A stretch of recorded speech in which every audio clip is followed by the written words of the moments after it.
Hey guys, and welcome back to the channel. So today we're going to be taking a look at Skellige Battle Trance, and I had no idea how strong this deck was until I put something together and tried it for myself. It's been a very long time since I played it, honestly. I think even before Fukusha was a card, so I'm really excited to get to playing it today, and it was very refreshing, to be honest with you. Normally I see Sunset Wanderers in these types of decks, however I opted for the discard package for consistency instead. I don't like to go with both more times than not, because I find if this pulls into something that we don't want to have, it could actually kind of brick our whole play there. So again, just getting the right cards at the right time seems important to me, and my consistency overall has been pretty good.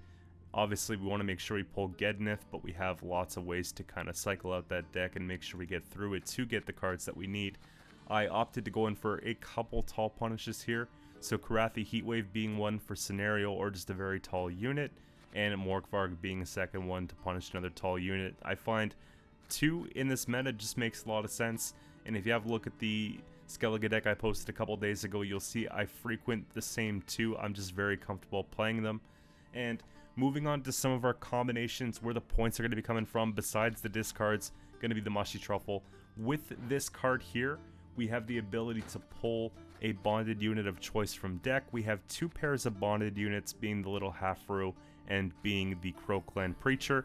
Generally, if I'm able to go into a round where I'm playing scenario, typically round 3, I'm going to be reaching for the Crow Clan Preachers. But if I have Mushy Truffle in hand in round 1, and I need to play on, or if I'm looking to bleed in round 2 or prevent a bleed, then maybe I'll go for the Halfroos and I'll play that, because when they're bonded, obviously you get the extra base power on those, and if you're to pull something back with Fukusha later on, it can play for a ton of points, put a ton of rain on the opponent's side of the playing field, and give more value to Bride of the Sea. And something I wanted to tech in a little bit spicy is the Stribig Runestone. With this here, I saw potential in it, because if we can create and play a Bronze Skellige faction card, there's a good chance that that card we create might also be an alchemy card, which can then just cycle out a lot more points for the Crow Clan Preachers because of their bonded effect. But the alternative to that is obviously the more alchemy cards we play, the more points we're going to get passively from our leader, so we're able to heal an allied unit by 1 whenever we play an alchemy card. So if we're playing into control, which is quite often in this meta, whether it's Nilfgaard Enslave or whether it's Skellige of any variety, or even of course Milva or Syndicate, right, there's going to be control in pretty much every major series deck right now. This passive point from the leader is going to actually give us a lot of value throughout the course of the round, so we can really kind of use that to our advantage here.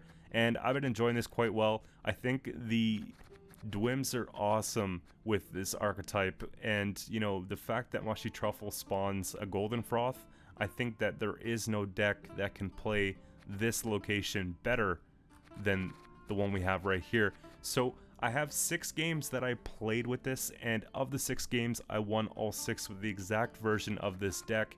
However, I'm only going to be including 4 for you guys today, because after watching through some of the games, there was a couple of them that just weren't as fun as the other ones. So I wanted to give you guys the most interesting games, the most serious matchups, and I'll be doing commentary for that, so you can kind of understand what's going through my head while I'm playing the games. Now, I might revisit this deck on a different day, play some more games, and see how long we can go before we lose, or see how, you know, easy maybe a climb would be to 2500 with this, and I can keep you guys updated with that. Maybe stay tuned for that over the next couple days, but for now, let's just go through the guide. Alright, so for the first game we got Jackpot Syndicate. Man, I've been going through so many technical difficulties lately. I ordered the new mic, and it's a Shure SM7B, and I had this interface to make it a bit louder. It's like a preamp, and for whatever reason, no matter how much I tinker with it, all the tutorials I'm looking at, it's pretty simple stuff, but there's this hissing sound that I can't get rid of. And I've tried different patch cables and all types of different things, and it's really bothering me when it comes to the videos. So I'm back on the old mic today, and it sounds a little bit better in my opinion. I think I'm gonna go ahead and maybe even return the new one for now, just because, you know, I have only a few more days to do that if I wanted to do that, and it's just too much stress for me. So getting into the games here, simple enough. We just play the Halfroos here. It's super proactive. And you see we chucked down a couple 4 provision cards. We were already at 14 points. We can use the Mushy Truffle as carryover. We don't have to necessarily click it here. This world, only 2 things are certain. And we're still trying to find out if it's bounty, if it's poison, or if it's just point slam syndicate. So being mindful of that. I think we prefer poison because we could just go ahead and click the half ruse. Bounty is a little bit more difficult. We give them value if we do click it.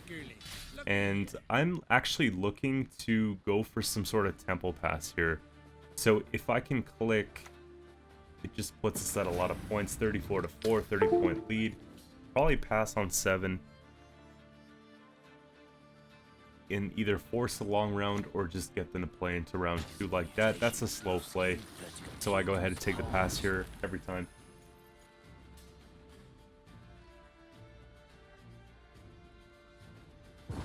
And sure enough, they know they can't compete with that. It's just too many points. So we'll take it to round 2 and see what happens here. Because we have Fuchsia in hand, we have some carryover established with the half-brew.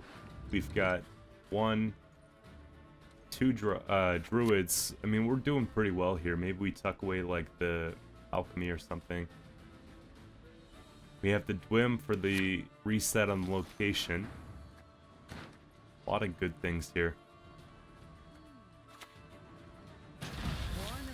I'm just doing a check to see if they're Devo. Actually, they are Devo. We saw the mutants make our last round. So in this case, we're already fully aware that the only way they're gonna remove that is maybe with like yeah, exactly, horse in or horse in freak show or whatever the case.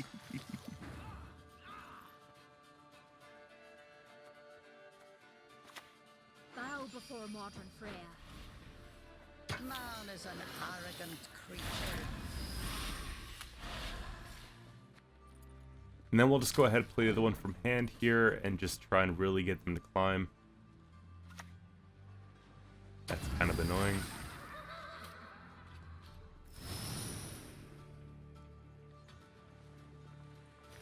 Playing right into the control too. There's not really a lot we could do about it unless we were to literally put down...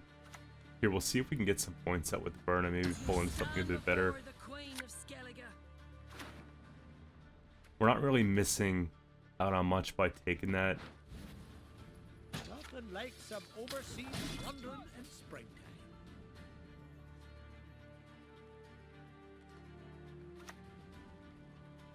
So sure enough, they have poison, but they took a self-poison, which tells me, okay, maybe they have 2 poisons, but they're expecting that we have a Purify. I don't think they have more than 2 in hand, if they even have to. So we'll just go ahead and reset that. Next turn is going to be a bit of a faster turn here. We're going to put down a Druid. We're going to be cranking our alchemy cards and whatnot. Graveyard's a little bit underwhelming, but we have the access to go for either Coral or we can go for a half-brew. I might actually take Coral. There's a lot of good cards we want to pull into still that might help us out here.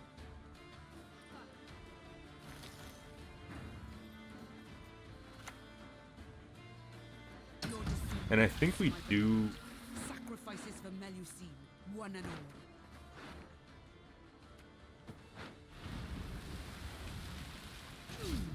Yeah, that's nice. To get a discard here, because we had that, we had Crow Mother. And either would have been fine because we have alchemies we could play, so it just feels like more points. We could play those points just safely here. And the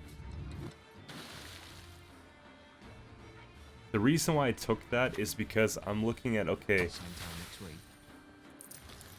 can we get out of the round if we need to? I know that they're probably going to play their Savola play soon.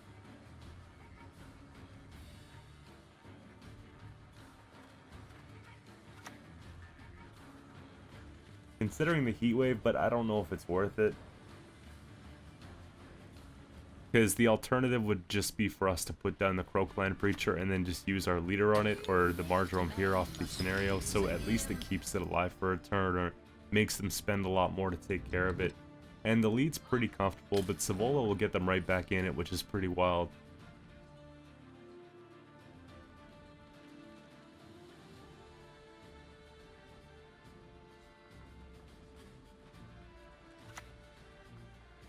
You will not stand in the way of my master's plans. I won't let you. It's pretty early. It's almost 4 in the morning. I still haven't slept, to be honest with you. I was going to sleep, but then I was like, man, I want to get this video done. So I got out of bed and I was like, all right.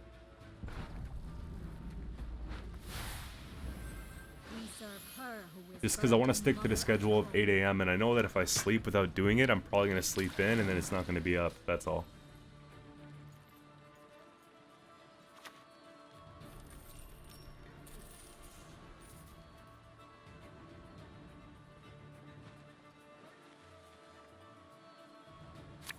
I tried to put out 2 videos yesterday. It's it's a lot bigger of a challenge than it looks like, I'm not gonna lie. I think for the next little while I'm gonna stick to 1 a day because I really don't want to burn out. It takes a few hours to make 1, let alone 2, you know? They get such good return on that too with the bounty.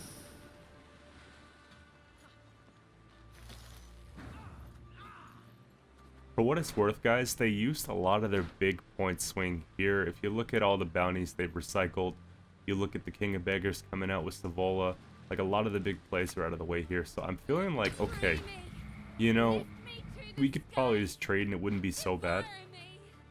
And just kind of splitting up the points a little bit. Better to go wide than go tall just in case they can finish the poison somehow. Maybe they have 2 Fist Techs in hand or something of that sort. You never know.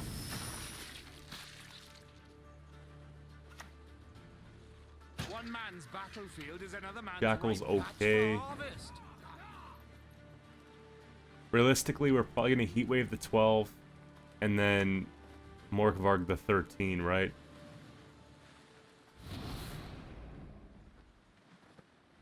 I was thinking about taking that there, but there's no reason to, because, again, we still don't necessarily have to play. And it came to a point here where I had to make a decision. I could go all in and see if they're bluffing a Fist Tech. And if they're bluffing it, we just win the game. If they have it, well, there will be a round 3, but we would have both spent everything to get there. So it's one of those things, right? And sure enough, they were bluffing. We took it 2-0. Moving on to the next one, we have Onslaught by Skellige, and this is one of the stronger decks that we're facing against, but I think that we have so many points it won't even matter. The Rupture is kind of scary, and the Morkvarg's kind of scary, but I did put in the Peller for circumstances like this. It gives us a pretty good advantage. If we have like a 10-point half-brew or something, and they give it Rupture, we could just purify that. Also, we could purify doomed units off Freya's Blessing. We could take the bag a second time. Or we can get around their defender so we can Heatwave their Crackle on Crate or something like that. So there's a lot of different reasons why I felt Peller was good here. And this was one of the matchups that I took into consideration when I was teching for it.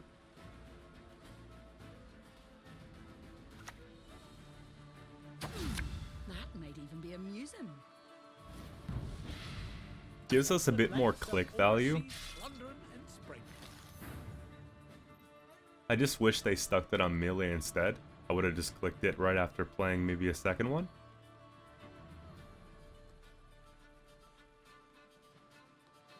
But I don't think that there's necessarily a rush to get out of the round here. I think we're doing okay.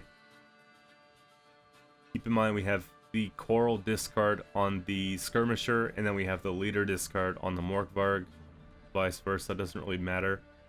Those alone should actually help quite a bit. And if we take any more damage off the half row on the left side, we can just go ahead and click it or something like that. Even just click it here.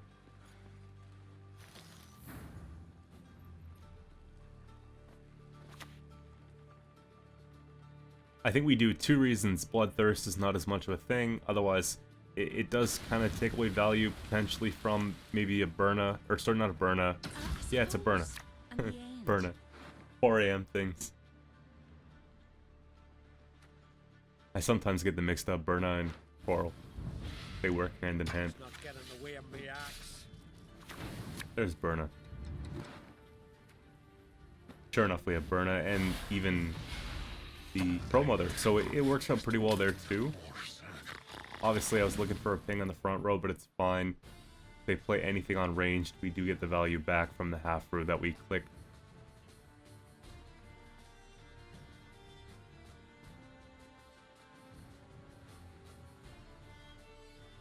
Now, I wonder if we actually save Berna. Don't you pester me. Maybe just play Crow Mother. It's consideration.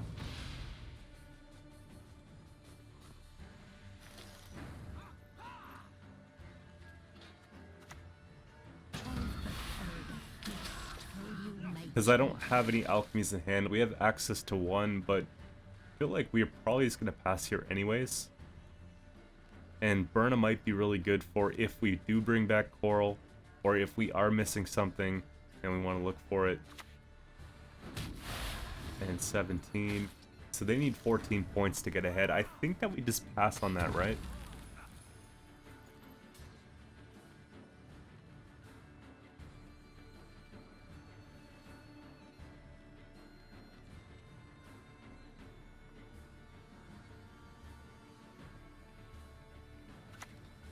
Sure enough, Turvy comes down. It's too bad that we didn't have, you know, obviously a chance to respond to that. That would have been pretty easy. But they do have to play to 4, which pretty well forces a long round, and I'm happy with that.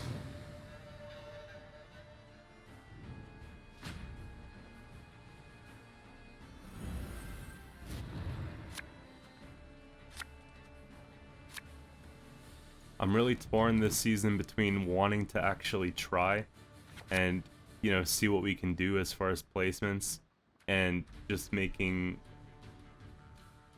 you know, off-meta deck lists.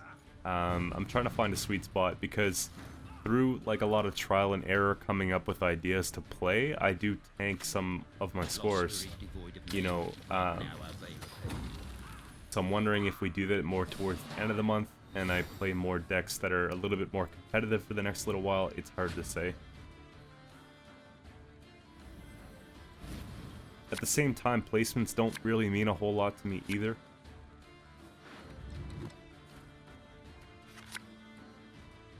I don't necessarily have to prove anything, you know?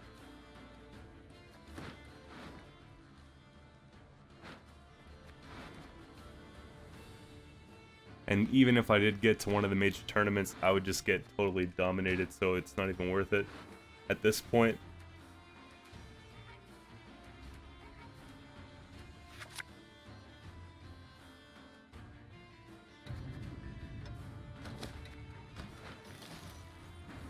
So,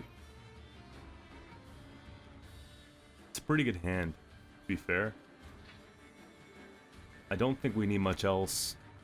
Trust equally in heart and mind.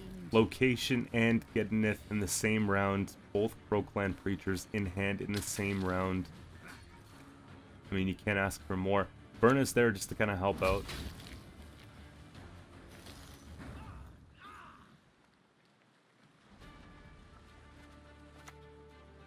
We shall do it my way.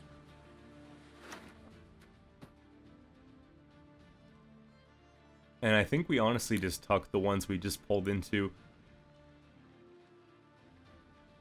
There is consideration to tuck Morkvarg too, because I don't know if Morkvarg gets a whole lot of value in this matchup. Maybe on the King Bran, but I don't really think they overkilled much, if anything. Stand before the Queen of Skellige.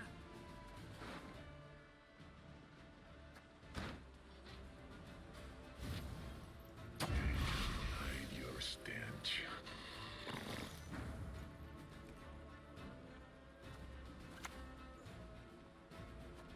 So if I have an option here, I like to put down the Mushy Truffle first, before the one from hand, because we can proc them as soon as we play the second one, if that makes sense. And I don't necessarily think we want to put them Like, I don't think we want to froth both of them, just because Morkvarg gets even better for them. Federation not the froth either, right? Just froth the crows in the front. That's obviously unfortunate. We're not going to get the bonded that we're looking for, but don't know if it matters too much. We have a lot of points we're sitting on right here. Man is an arrogant creature. And just to keep it out of removal range, let it engine just a little bit.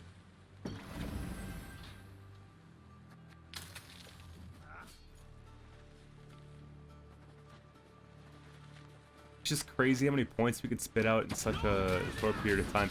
That was a super early Morkvarg, but I guess they just want to remove it altogether. They're probably counting the amount of times that we're going or able to renew things and kind of played it out that way. Technically, I can bring back 2 more, right? We have Bride of the Sea, and we have Kusha.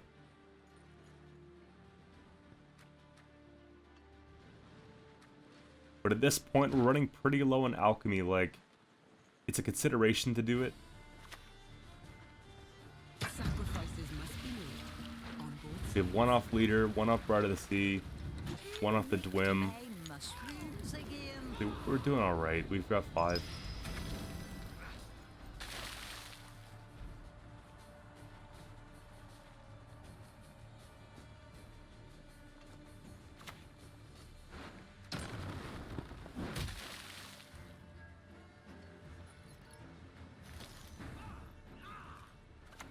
I was actually looking to see if I can just like roll something nice there.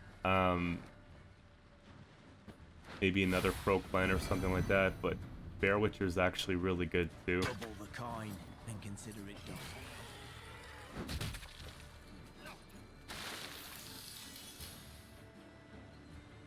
Think about how much better that is than just playing a Bear Witcher from hand, right? We get the extra heal on the Fukusha there from our leader. We get the extra boost on the Crow Clan Preacher, plus we get the Bear Witcher itself. So it's playing for more points than just a regular one for the same provisions. It's nuts.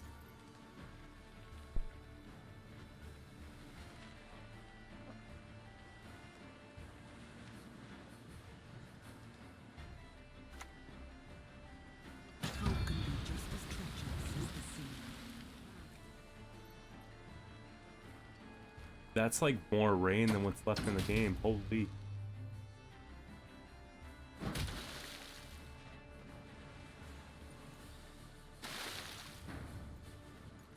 So we could take Bride of the Sea while there's still rain on their side. It'd be kind of nice to roll back into the Grib. Grant me death swift and clean. Oh, that double alchemy. Honestly, this is not bad here. Damage boosted by 4. The sea Get the most value on that, I believe. It's the same.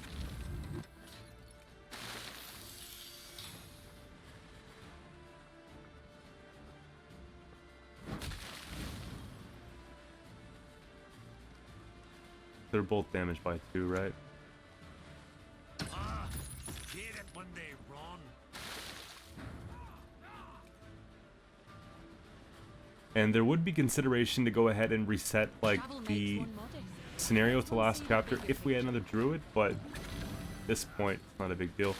And I'm boosting those there just because I feel like, you know, Morkvarg's spent. I'm not really worried about Tall Punish anymore. Elders, we spare none. I don't think we're going to be seeing a much better heat wave than that.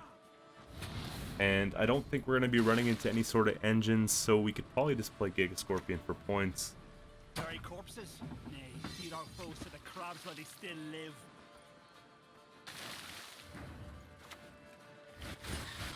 But it's got a... Wow, it's... Yeah, good 25, 26 point lead.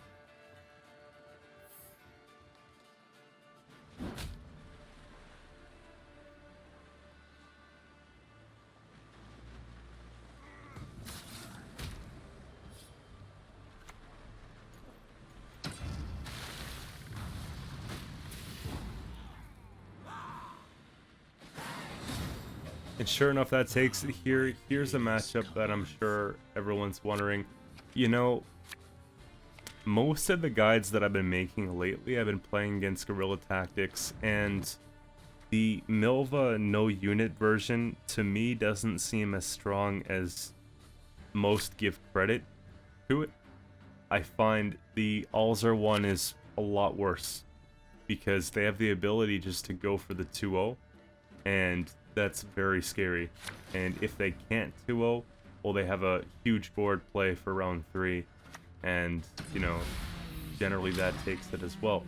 So as long as you could put out points, I think the whole Milva one, you know, just with Saskia and the movement isn't too bad, guys.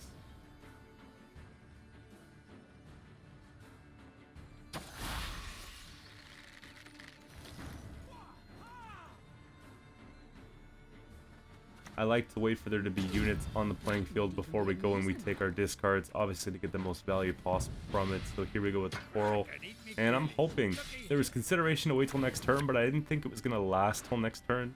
So I figured let's try and get some points here. Hopefully we hit the left, but we do hit the right, of course. And I'm kind of just ramping up here to see if we can tempo pass.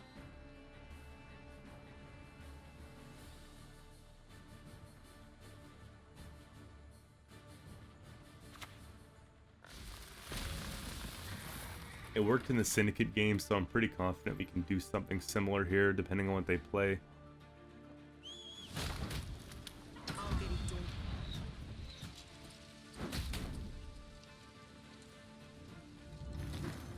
To be honest, I forget which version this is of the Guerilla Tactics.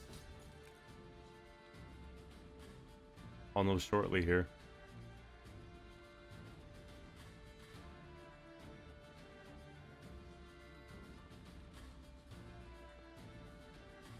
Okay, yeah, it's the Alzar one for sure. I've had the matchup so many times, that's why I was wondering for a second.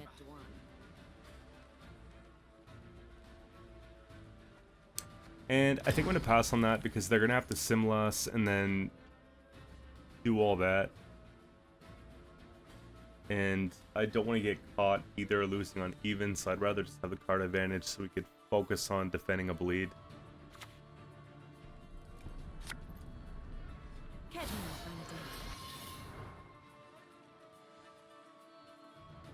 Feign not ignorant. Remember to whom you speak. The valley of flowers. There is no place more beautiful.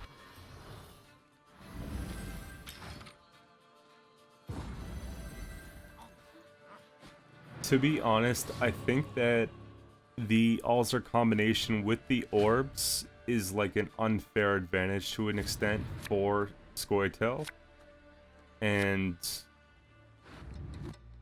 I don't know, I wouldn't be opposed to seeing maybe them changed from spell to something else, because there's no faction that can do Alzar fully procced in one turn, and that changes the card drastically, and it makes it only playable for one faction, but it's a neutral.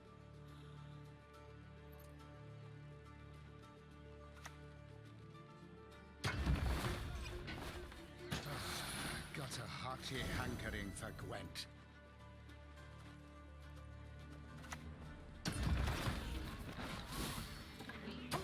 So we know it's only a matter of time before they go down with the whole Alzar thing. They're probably trying to get out these bonded units first. And then they can just put Alzar down, hit the froth, and go for it. We have to hope that they roll pretty low.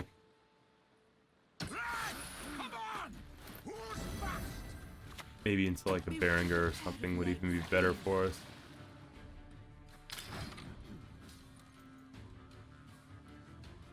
But at least we're keeping pace with just these strong points lines that we have. First, you must learn to fletch. Movement's a little bit underwhelming. We can still stay ahead with that. And I don't think there's ever a reason here to click Mushy Truffle until we're behind, because we want to have that for carryover. Wait, I clicked it? I guess that's fair. We can reset it after all.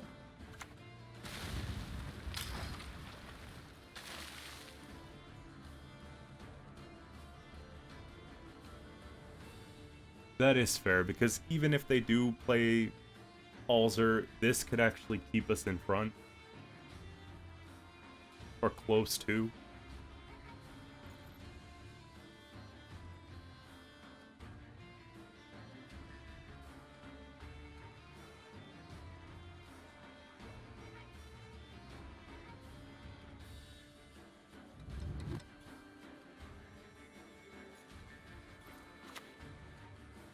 I'll do what I can.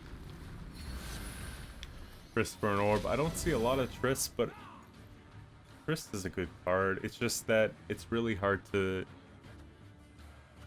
kind of guess what you're pulling into. That's why I don't play a lot of Triss anymore unless it's like Arrakis Storm or something like that, because I just found it's a little bit inconsistent.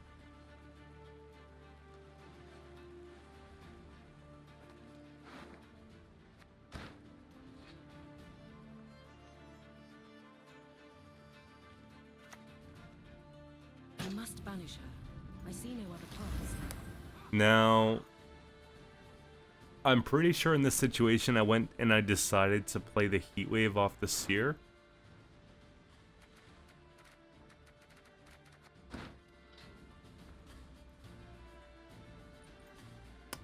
I feel like that was the best play that I could have made at the time because I didn't have anything else to remove it. And you kind of have to give it some respect because it could just trigger this whole assembly line of points. And for what it's worth, I do have a second Tall Punish for if we get access to Gourd or something like that. So again, I want to put respect on that because in the past I've let it live and we've lost games because of it. So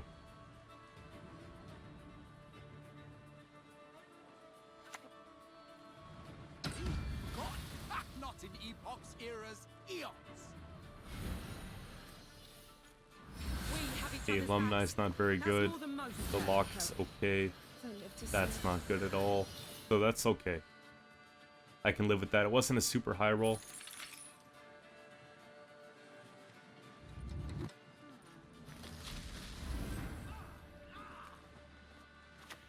You gotta get some rain out there, get some value out there. I definitely think Coral's probably better.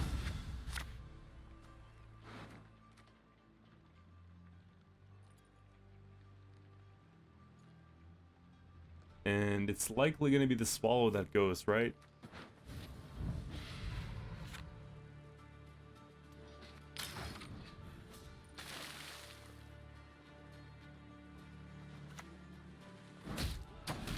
I trust no one. Never They ever. really don't like Coral.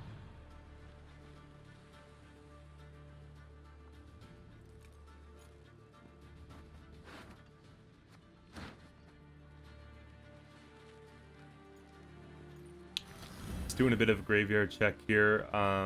We can't get rain by other means unless we click the Halfru.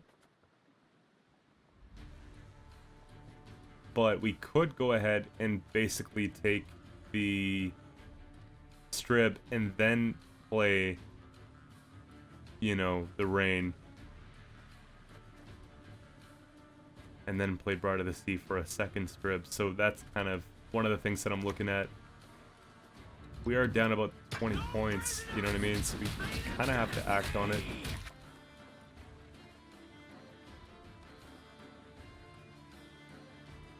That'll put us ahead, but I don't necessarily want to use it either.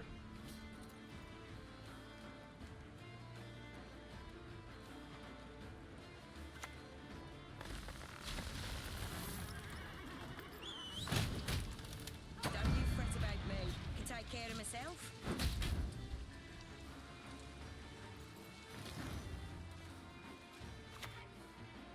Free me! Lift me to the skies! Get the extra heal value there, and then I think I'm just going to say, alright, let's try and defend the card. We've given them a lot of chances to get that card back, but at this point I think we have to focus on card advantage. The whole Alzur play has been done, and it's kind of slowing down a little bit here, so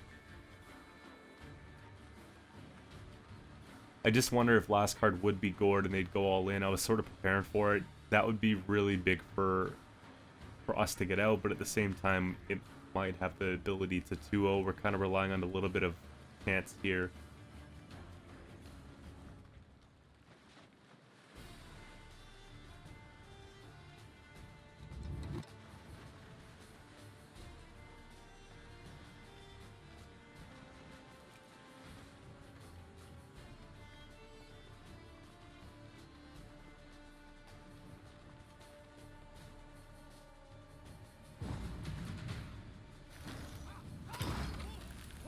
And sure enough, through the stressful round, we were able to defend the card going into round 3. We still have some good cards we could pull into here. Like, Gednith could be like a huge game changer for us. Another Dwim would be huge as well. So we have the 2 Druids. Bactrias, that's like perfect, to be honest with you. I don't think we argue with that at all. And they only have 1 leader charge left, so it's not all bad. Trust equally in heart and mind. And I think I'm going to respect that. Just get that clear and safe on the board.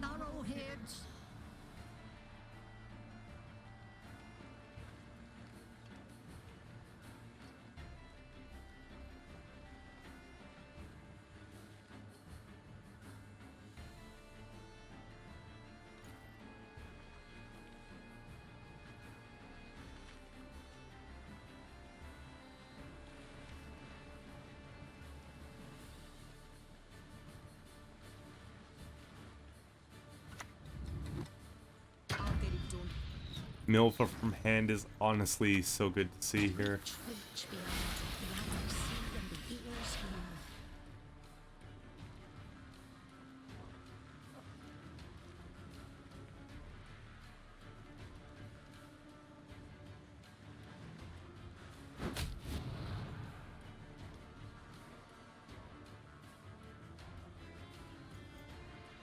hear. And the goal is to roll out the 3rd Crow Clan creature, reset the location, and then just go for playing Strib.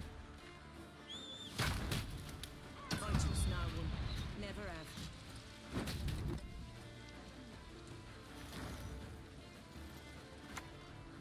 Man is an arrogant. And we'll try and keep it alive there. If they have a Heat Wave and Gourd, I don't know if that's enough by itself.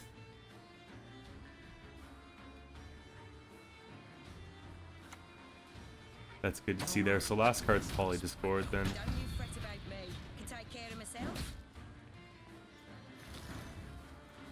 And we might as well roll that. Why don't train on the cone? I hate Pretty satisfying overall. Then we'll get some heal value too from that when we play our Froth. So it works out pretty well. Cut the grid, or I'll cut your gob. Travel makes one modest. Let's one see the bigger. And you can see here it was a very close round 2, but when it comes to short round 3, the amount of points we could put out are just unparalleled. So going into the last game of the day, then I'm going to get some sleep, honestly.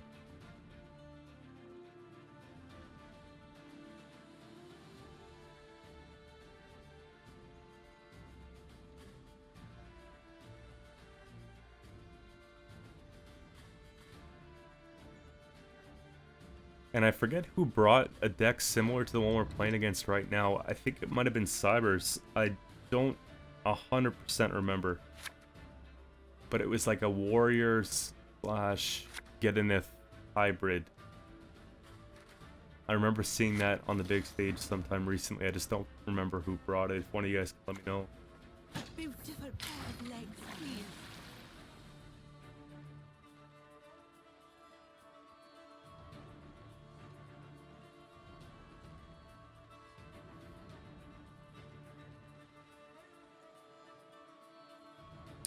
Pretty standard plan here. We just go ahead and play the half roost. We take the fins. We look for a pass. Usually we can get out at 7 and put a lot of pressure on them. So pretty happy with that.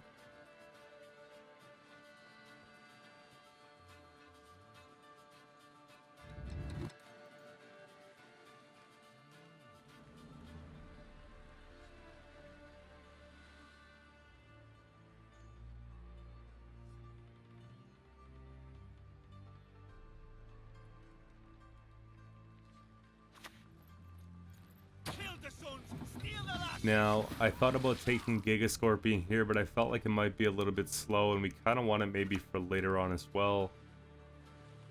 So it was one of those things where I had to decide.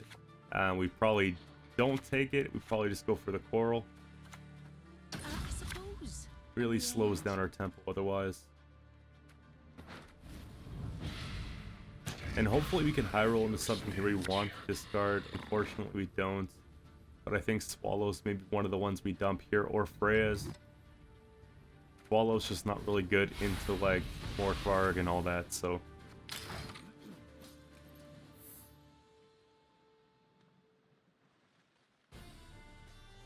And there's consideration here, obviously, just to play Burna next and see if we can draw a couple good discards. Otherwise, we're just getting points on the board. But now with Coral gone, it's kind of iffy. Maybe just take the half here and look for a pass. 23 points is still a lot, you know. Especially first round Skellige, when some of the cards have orders or cooldowns, makes it a little bit tricky. Some of them have veterans, so they haven't really established full potential yet, so you'd be surprised how much sometimes they have to play to get up to 23 points. And with something like that, that's just where I decide probably to pass here, right? One last go at it, I guess. Yeah, we're not getting what we need here for the discards, but those two seem like cards that'll have the least impact here. We can always bring back the Freya's if we need it later.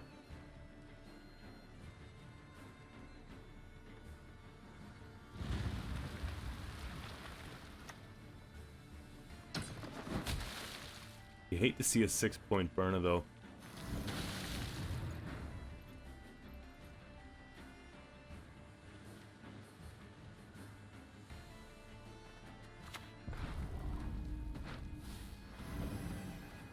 I decided to play into it a little bit more because Burna was a little bit underwhelming and they weren't too far away as far as points, so we had to put a little bit more pressure on before we look for a pass again. The situation that I'm in right now is probably where we'll settle though, because we have a couple unplayable cards right now, and then Giga Scorpion makes little impact at this point. Heat Wave's kind of an overkill.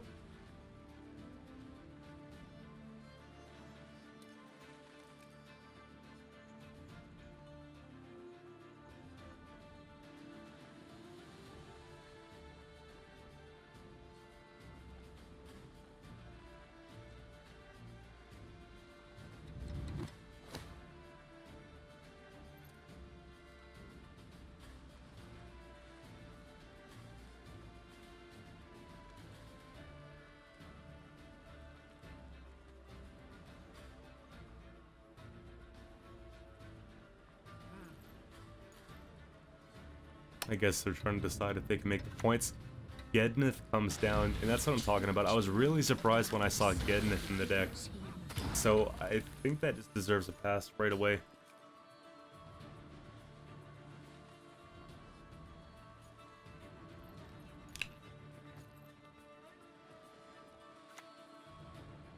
Skellige needs a fierce king.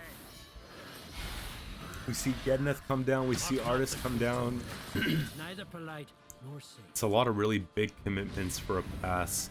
So I think we made the perfect decision here to pass where we did. And even with that said, they barely got ahead.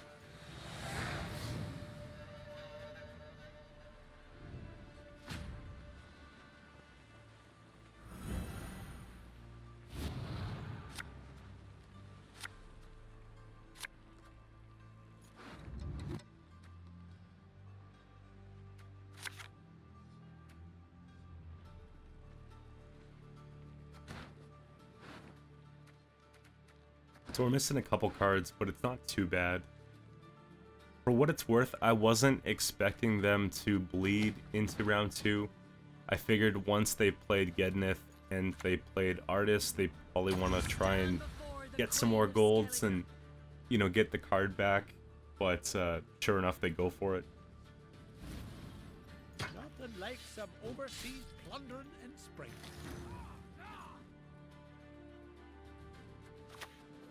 And I'm kind of worried here because we have like a pretty bronze heavy hand, right?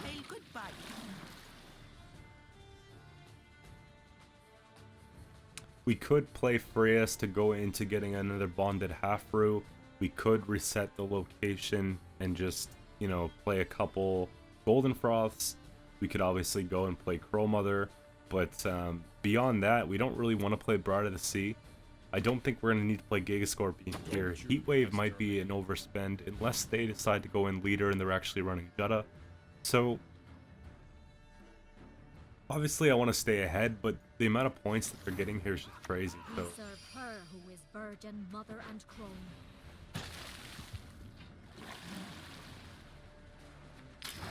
and that half-brew there is vulnerable, because if it is a Jutta deck, you know, they're running Ice, for example, because a lot of time Blaze of Glory does, that half-brew just dies. So I'm thinking about possibly clicking that on this coming turn, just so that we don't lose the full value of the card. And so once you see Fukusha come down, you pretty well know that they're going for it. Fill me with strength. Go ahead and click that here, that's fine. We take the Froth on these three so we can heal one of the other ones.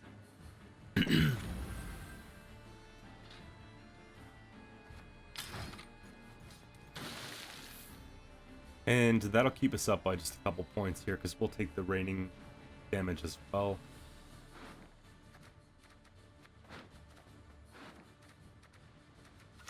Just kind of showing you guys a Bride of the Sea what we could possibly go for here. I know that we need the points, and it's just too good to pass up here. But she brooks no insult.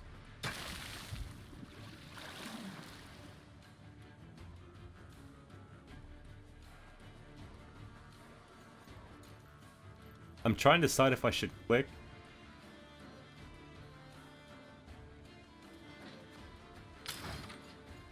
It's one of those things where if we hit off armor, we could be trading down a little bit, so it's one of those things where I decided just not to do it. And let's drink. Fairly comfortable here. I do click the front one because, you know, if they do have Tall Punish, then that's just sitting right there. Giga Scorpion, I don't think it's going to get much better than that with the order reset.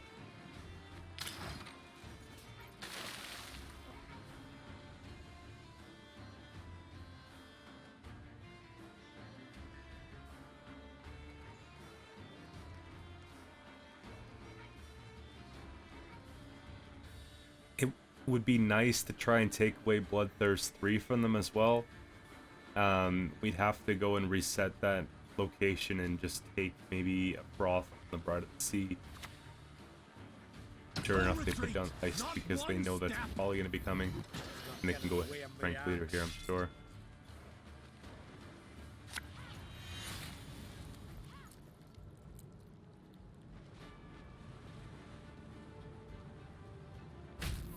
Exactly what I'd hoped for.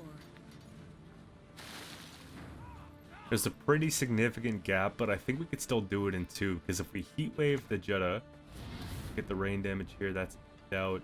We would spend Leader if we had to. Like, we'd reset the location, we'd spend Leader, we'd try to hold on to the Crow Clan Creature. It seems to play.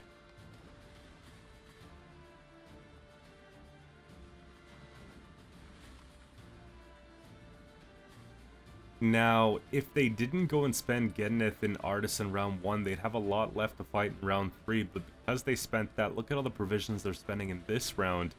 I'm convinced that if we can make it through this round, they have nothing left for round 3, so that's pretty big.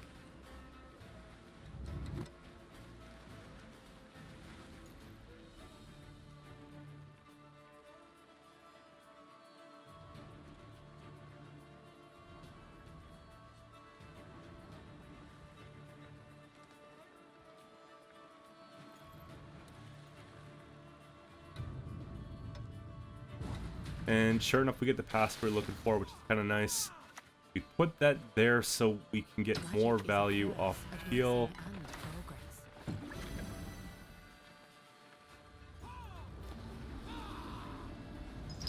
Keep it simple. Make sure we're not ruining ourselves by an accident. And that's fine. It's just good that we didn't go card down here. We have to really top deck nicely, though. Okay, that's good.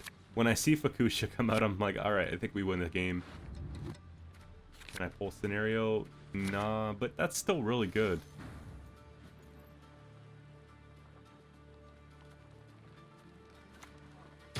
farm is wherever the road takes me. So the problem's going to be getting these to stick.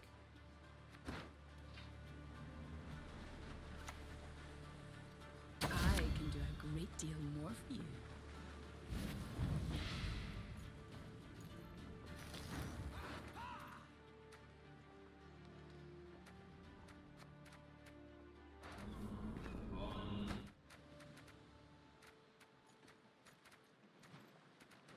Just trying to figure out what would be the most points for us here.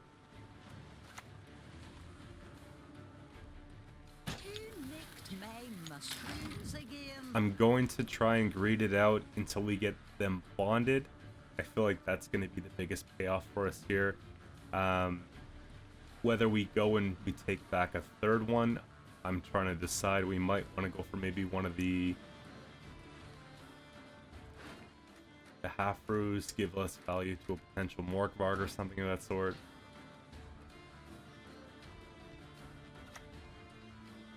We'll fight to the last bloody drop in our veins.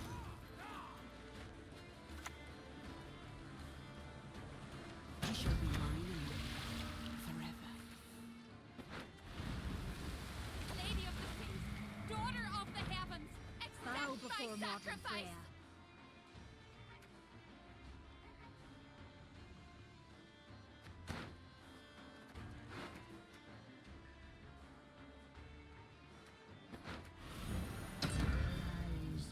Best drown yourself with those damn nets.